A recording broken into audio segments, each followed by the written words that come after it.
Welcome to another baseball recap, July 23rd through July 29th. I'm going to recap the American League first. I hope you all are enjoying the Olympics as much as I am.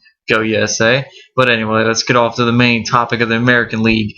The Yankees grab Ichiro Suzuki from the Mariners in a trade for prospects and whatnot. This just made the Yankees much better than they already were, and I feel good for Ichiro. He needed to get out of Seattle as quick as possible. He demanded a trade months ago, and he deserves it. You know, he's a Hall of Famer, future Hall of Famer, and he deserves a shot at a World Series title. And you're certainly going to get a good chance of that with the New York Yankees. However, when they got Ichiro, the next day they lost A-Rod to an injury for 6 to 8 weeks. That's going to hurt the Yankees, but I think they'll still be all right. I think they can get to the playoffs. They're definitely going to get to the playoffs. I'll tell you that right now. They can get to the playoffs without A-Rod, but I don't think they can win a World Series without him. But he'll be back in the meantime. I mean, 6 to 8 weeks. He'll be back around September. So he'll be just in time for the postseason. So Yankee fans don't have to worry too much about that. Now, as we go look at their week, they won 2 out of 3 against the Mariners. It's kind of odd enough that the Yankees play the Mariners. It basically Ichiro walked across the street and got himself a Yankee jersey, and he was ready to go. And then they lost 2 out of 3 to their bitter rivals, the Boston Red Sox. Although the Red Sox is the one that should be bitter, but anyway, the Red Sox won 2 out of 3 against the Yankees. Yankees' only win came in a blowout fashion on Friday night, but they lost yesterday and lost today in extra innings.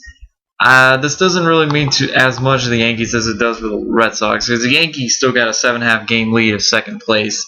Meanwhile, the Red Sox needed this one. They needed to win at least this series, if not get a sweep, but they won 2 out of 3 in this series, and they really needed so, and they dropped 2 out of 3 to the Rangers. They had a pretty tough week in terms of competition, facing the top 2 teams in the American League. And they still got a little ways to go, as they're still 4 games out of the wild card spot, and of course 9.5 games out of first place.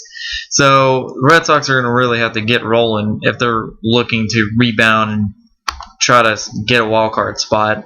And the Red Sox are going to have to play the Tigers this week and the Twins. So lucky for them, they get Minnesota.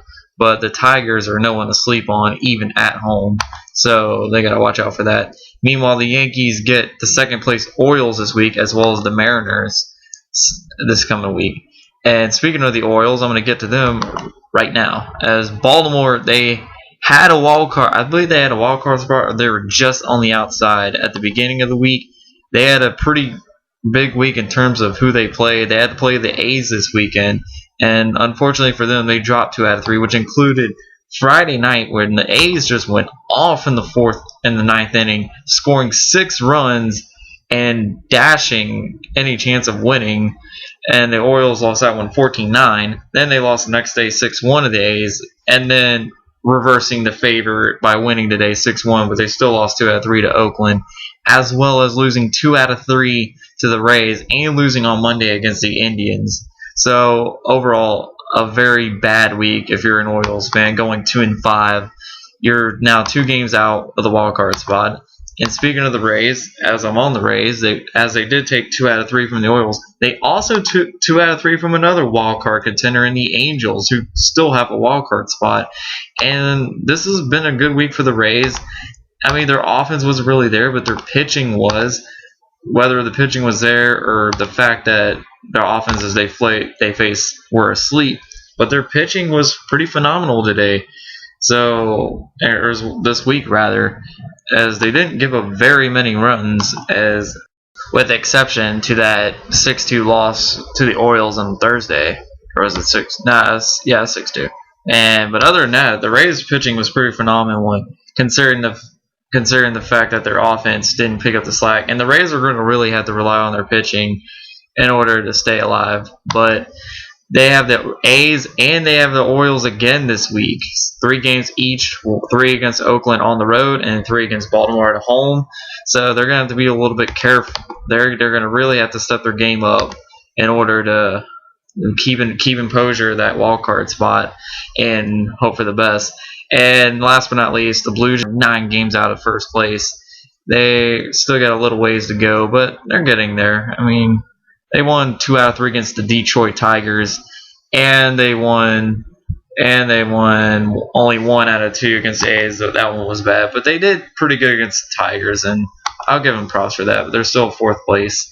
I'm gonna go on the AL West now. I mentioned the Angels. They lost 2 out of 3 to the Rays, but they also won 2 out of 3 against the Royals. But I also want to get to the point.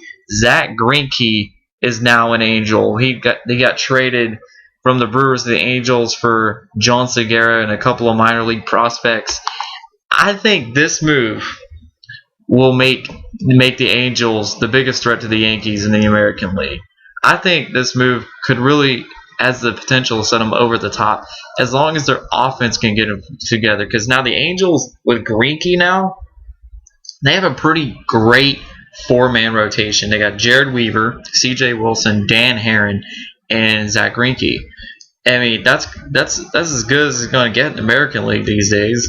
And I know people have been skeptical about Grienke. Like, I don't think he's a big city guy. But you know what? I think he is. I think Anaheim's like the right atmosphere for him. Anaheim's pretty laid-back city for California. And I think Greinke's going to turn some heads, and he's going to shine.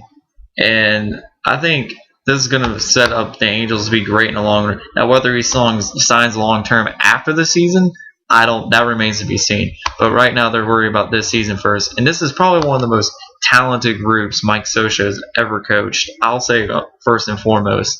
And if he doesn't win it all, or at least get to the ALCS, much less make the playoffs, it's going to be a very disappointment to him, and questions are going to remain upon him. And he's made some questionable decisions this year in terms of bullpen and all that. But I think the Angels have a chance to go really deep in the playoffs with the talent they have. This is probably even more talented than the 2002 World Series team, and I probably said that last week. But the Angels, I think they're the biggest threat to the Yankees, and I wouldn't be surprised if they met in the ALCS if it presented itself.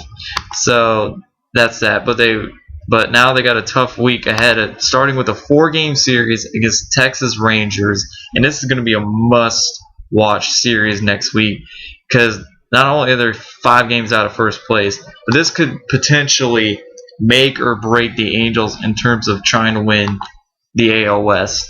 Otherwise, they're going to have to settle for the wild card unless the Rangers have a Boston Red Sox meltdown similar to last year. But the Angels have the Rangers and the White Sox on the road this week. 4 games against Texas and 3 games against Chicago. 2 first-place teams, and the Angels are going to have to do work and get something done. But I'll preview the Angels-Rangers series later on in this cap.